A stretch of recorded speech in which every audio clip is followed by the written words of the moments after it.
βρισκόμαστε στο φαράγγι των Μήλων με μέτρια δυσκολία. Στην κλίμακα του κάνονη και η δυσκολία του είναι 2-2-2.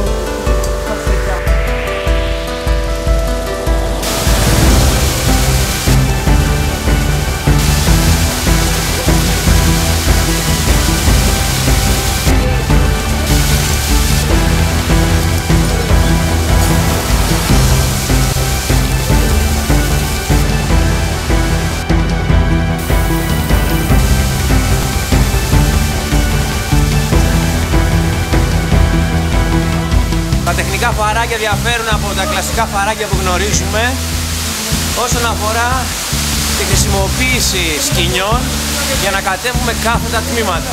Όταν έχει μεγάλα ραπέλ, όταν έχει πολύ νερό. Την περιπέτεια. Να κρατηθείς σταθερός, να τραβήξεις με την κάμερα, να κάνεις τα πλάνα σου.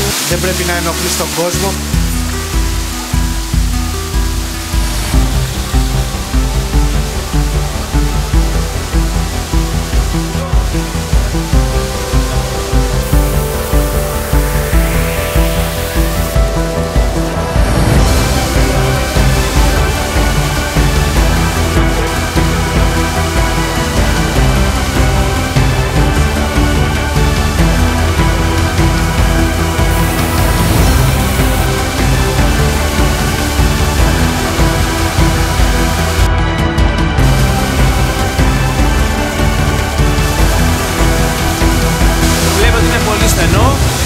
Και είναι αρκετά ωραίο. Να γνωρίζουμε τη δυσκολία και να ξέρουμε πού πάμε. Να έχουμε τη γνώση ότι τι πάμε να κάνουμε. Βρισκόμαστε λίγο μετά τη μέση του φαραγγιού, στη μεγαλύτερη κατάβασή του, 25 σχεδόν μέτρα. Θα την διανύσουμε μέσω μιας ανθρώπινης παράκαμψης. Καλή κατάβαση.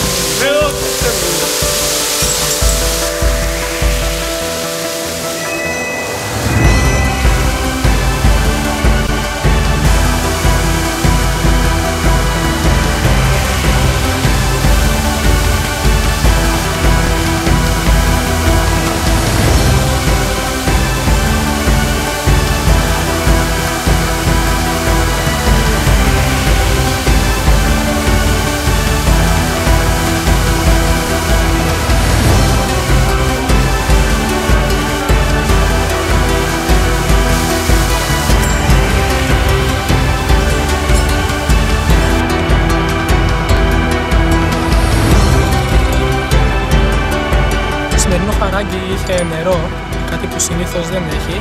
Όσες φορές και να κάνουμε ένα φαράγγι, πάντοτε κάτι διαφορετικό βλέπεις και τα νερά αλλάζουν, η ομάδα είναι διαφορετική. Ήταν άλλη μια φορά σούπερ.